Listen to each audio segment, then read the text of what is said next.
तो हम बात कर रहे हैं आपका जो नवामसा का लगन है वो कौन सा है और उस हिसाब से आपको क्या क्या रिजल्ट मिलेंगे। आपकी फर्स्ट जो आपका हाफ है लाइफ का, उसकी लाइफ और आपकी जो सेकंड हाफ की लाइफ है वो कैसी है, उसका डिफरेंस कैसा है और इन सब का इम्पैक्ट आगे चलकर आपकी लाइफ पर किस प्रकार का रहेगा। तो अगर आपका नवामसा यानी D9 चार्ट में लगन मिथुन है तो इस वीडियो को आपको कंप्लीटली देखना है और इस वीडियो के हिसाब से आपको इंटरप्रेट करना है अपने चार्ट को। देखिए, अगर नवामसा में मिथुन लगन आता है तो भले ही आपका D1 यानी लगन चार्ट में कोई भी लगन हो, आपका जो लाइफ है 30 या 35 के बाद उस हिसाब से रिएक्ट करने लगेगा। अगर आपका मिथुन लगन है तो हमेशा माइंड में कुछ हद तक एक ड्युअलिटी या ड्युअल थिंकिंग रहेगी। हर चीज को लेके, हर रिलेशनशिप को लेके, हर किसी काम को लेके एक ड्युअलिटी हमेशा रहेगी, जहां पर आप दोनों ही तरफ सोच सकेंगे, अच्छा या बुरा, या एक सिक्के के दोनों पहलू आप देख सकेंगे, अच्छे से एनालाइज कर सकेंगे। अब ये जो लगन है, मिथुन लगन जो है, वो हमेशा बहुत ज़्यादा डीप रिसर्च करने या उससे संबंधित नहीं है। ये ज़्यादातर इंटरेक्ट करने से संबंधित है, कम्युनिकेशन से रिलेटेड है ये। तो इस वजह से आपके एक तो सॉर्ट्योर होना, लाइफ में बहुत सारे सॉर्ट्योर होना, बहुत सारे सॉर्ट ऑफ कम्युनिकेशंस होना लोगों के साथ, तो आपको कुछ ऐसे काम ही पसंद आएंगे जहाँ पे आप लोगों के साथ बार बार इंटरेक्ट कर रहे हो, या लोगों के साथ आप अपना कोई भी इंफॉर्मेशन या अपनी कोई नॉलेज शेयर कर रहे हो, या लोगों को कोई एडवाइस दे रहे हो आप लोग, या ट्रेवल से रिलेटेड काम है, या अपनी सूचनाएं, कोई भी ऐसी सूचनाएं जो किसी के सामने आप रिप्रेजेंट कर रहे हो, दूसरों को आप सूचना दे रहे हो, या जैसे ये मीडिया से रिलेटेड जितना भी कार्य है, तो ऐसे अगर आप काम से जुड़े हुए हैं तो आपका जो जो जेमिनी राइजिंग है ये बहुत ज़्यादा आपको मदद करेगा और ये आपकी पूरी लाइफ को इम्पेक्ट करेगा। अब यहाँ पे अगर हम देखें तो मिथुन जो लगन है उसके स्वामी बुध हैं, तो आपको अपने लग्नेश को भी चेक करना पड़ेगा। हालांकि हम यहाँ पे प्लैनेट की बात नहीं कर रहे हैं, लेकिन फिर भी आपका जो लग्नेश है वो कैसे स्थिति में है, और सबसे मुख्य बात, आपके लगन में अगर कोई ग्रह है तो उसको भी आपको देखना ही पड़ेगा। अब आपका जो सप्तम भाव आता है, क्योंकि D9 चार्ट को हम मैरिज के पर्सपेक्टिव से देखते हैं, और हालांकि D9 चार्ट मैरिज को छोड़ के और भी बहुत ज़्यादा बहुत कुछ है, प्लैनेट के स्ट्रेंथ वगैरह को देखना हो या और भी अपने को बहुत ज़्यादा डीपली कुछ देखना हो हमारे आगे के जीवन के लिए, तो वो हम D9 में देख सकते हैं। लेकिन यहाँ पर अगर हम सप्तम भाव को देखें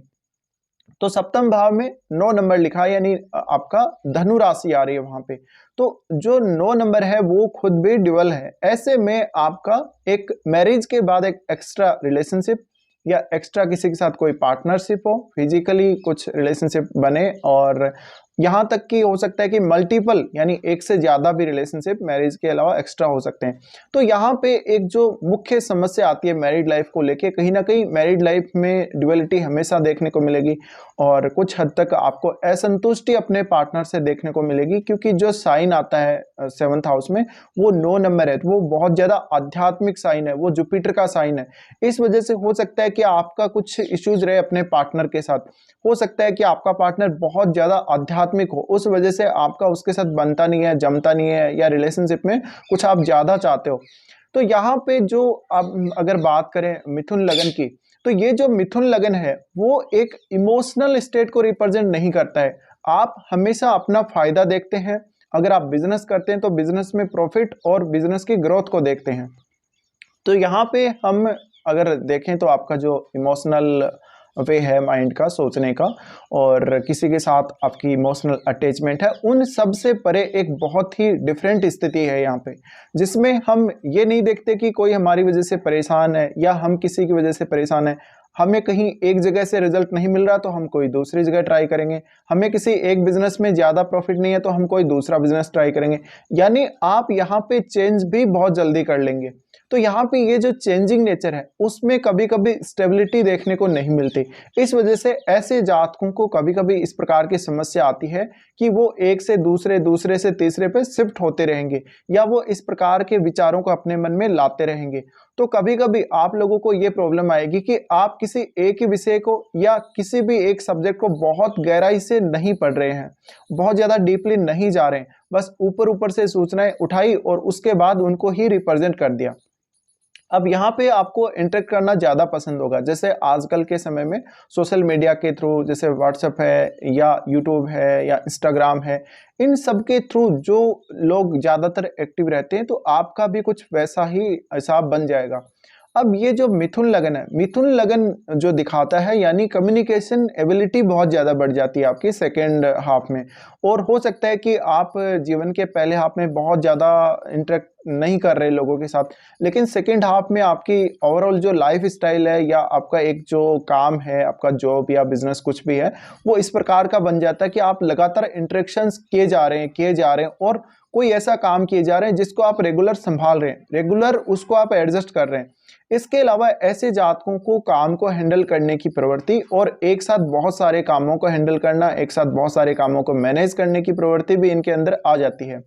अब मेन बात है इनका कम्युनिकेशन का तरीका। तो कम्युनिकेशन का जो तरीका होगा उसके ऊपर आपका जो यहाँ लगन में अगर कोई ग्रह बैठा हुआ होगा वो बहुत ज्यादा इंपैक्ट करेगा आपके कम्युनिकेशन के तरीके पे। साथ ही साथ कम्युनिकेशन का आपका जो इम्पैक्ट पड़ रहा है सामने वाले पे या लोगों पे जो आपका इम्पैक्ट पड़ रहा है वो भी बहुत ज्यादा प्रभावी होगा आपका। तो आपको लग्नेश को बहुत ज्यादा देखना है कि लग्नेश कौन सी स्थिति में बैठा हुआ है, किस प्रकार के, अगर किसी ग्रह के साथ भी बैठा हो तो उसको भी आपको चेक करना पड़ेगा। अब देखिए जो लग्नेश है, हो सकता है कि आपका जो लगन है, जो D1 चार्ट का जो लगन है, वो हो सकता है कि मेष हो या फिर वो वृषभ हो, कोई भी हो सकता है। बट आपका मान लीजिए हो सकता है लाइफ बहुत ज्यादा स्टेबल रहा हो फर्स्ट हाफ में, लेकिन सेकेंड हाफ में बहुत ही ज्यादा आप लोग बिजी रहने वाले हो और इधर उधर के ट्रेवल वगैरह, इधर उधर के ऐसे कार्य जिनको आप रेगुलरली निपटा रहे हैं, लगातार लगातार काम किए जा रहे हैं, बिना रुके काम किए जा रहे हैं, किसी काम को आप करके थक नहीं रहे और उसको बार बार आप किए जा रहे हैं। तो ये सब जो रिपीटेशन है और बार बार बहुत ज्यादा डीपली नहीं सोच के फटाफट आगे बढ़ जाना किसी भी विषय में, वो सारी प्रवृत्तियां आपको देखने को मिलेंगी। अब ये जो साइन है यहाँ पे मिथुन जो राशि है, उसमें देखिए इमोशनली इतना इंसान एक्टिव नहीं रहता है। तो उस वजह से आपका जैसे किसी से भी मान लीजिए आपका कोई रिश्ता खराब हो गया, या किसी के साथ आपका कोई विवाद हो गया, किसी से कोई झगड़ा हो गया, किसी के साथ आपकी अनबन हो गई, आप उसको उतना ज्यादा सीरियसली यहाँ नहीं लेंगे। आप यहाँ पर अपना फायदा देखेंगे। आपका एक रिलेशनशिप खराब हो गया, आप दूसरे रिलेशनशिप में चले जाएंगे, वहां पे आप कुछ खोजेंगे, अगर वहां भी कुछ नहीं मिल रहा तो आप तीसरे पे चले जाएंगे। तो इस प्रकार से आप शिफ्ट होते रहेंगे। ये बात आपकी फैमिली पे भी लागू होगी, यानी फैमिली के साथ जो आपके रिलेशनशिप हैं, आपके जो पड़ोसी हैं उनके साथ जो आपके रिलेशनशिप है उनको लेकर भी, और ओवरऑल आपकी पूरी लाइफ में ये बात लागू होगी। इसके अलावा जैसे आप किसी एक विषय को पढ़ रहे हैं, आपका वहां ज्यादा देर तक मन नहीं लगेगा, आप उसको छोड़कर किसी दूसरे विषय को या किसी दूसरे चैप्टर को देखेंगे। तो इस प्रकार से जातक अपने माइंड को बहुत ही ज्यादा एक्टिव रखता है और वो बहुत ज्यादा पढ़ाई करता है, यानी वो पढ़ता जाता है, वो सूचनाओं का संग्रह बहुत ज्यादा करता जाता है। लेकिन कभी कभी आप अपनी सूचनाओं को, सारी सूचनाओं को भी रिप्रेजेंट नहीं करेंगे लोगों के सामने। तो इस तरीके से आपका ये जो पूरा लाइफ है, यानी सेकेंड हाफ जो आपकी लाइफ का है, वो ज्यादातर इंटरेक्शन में, कम्युनिकेशन में, इसमें जाएगा। और ये अगर आपका साइन बन रहा है, अगर जेमिनी अगर एसेंडेंट में है यानी लगन में है 3 नंबर, तो आपके लिए बिजनेस करना बहुत ही ज्यादा अच्छा रहेगा आपके सेकेंड हाफ में। तो हो सकता है किसी जातक ने फर्स्ट हाफ में जॉब किया है लेकिन अब वो बिजनेस की तरफ शिफ्ट हो रहा है और उसको अब जॉब करके ज्यादा आगे संभावनाएं नहीं लग रही। इसके अलावा कहीं ना कहीं जो आपकी क्लेवरनेस है वो बहुत ज्यादा बढ़ जाती है, आपकी जो अलर्टनेस है वो बहुत ज्यादा बढ़ जाती है, आपकी माइंड की जो पावर है, मेमोराइज करने की क्षमता है, आपकी कैलकुलेशन करने की क्षमता है, वो बहुत ज्यादा सेकंड हाफ में बढ़ जाएगी। तो इस वजह से इसका जो आपके ऊपर प्रभाव पड़ेगा वो काफी गहरा पड़ने वाला है और आप हमेशा इस प्रकार की स्थिति में अपने माइंड को बहुत ही बिजी रखने वाले हो। तो ये जो मिथुन राशि जो आ रही है आपके, जो लगन में आ रही है, उसका बहुत गहरा इंपैक्ट पड़ेगा और ये हमेशा हमेशा आपको बिजी रखेगा। कुछ ऐसे कार्यों में भी जहां पे आप ठीक प्रकार से अगर किसी कार्य को हैंडल नहीं कर पा रहे, उसके बावजूद भी आप उसमें कूद जाते हैं। तो मल्टीपल अगर आप कार्यों को एक साथ हैंडल करने को देख रहे हैं या मल्टीपल सब्जेक्ट्स को एक साथ उनका नॉलेज ग्रहण करने को देख रहे हैं, बार बार आप सूचनाओं का कलेक्शन कर रहे हैं, वहां पे आप अपने आप को बहुत ज्यादा बिजी रख सकते हैं और एक बिजनेस माइंडेड पर्सन की तरह आप वहां बिहेव कर सकते हैं। तो इस प्रकार से देखा जाए तो ये बहुत ही अच्छी स्थिति, यानी आप पूरी लाइफ एक्टिव रहने वाले हो। बट यहाँ पे कुछ फाइनेंशियल इश्यूज आ सकते हैं आप लोगों को, क्योंकि देखिए जो आपका 12वां भाव है, 12वें भाव में वृषभ राशि है और जो आपका सेकंड हाउस है, सेकंड हाउस में यहाँ पे वो कर्क राशि आ जाएगी। कर्क राशि जो आएगी, कर्क राशि यानी चंद्रमा की राशि है, तो यहाँ पे उतार चढ़ाव बहुत ज्यादा होने के चांसेस हैं।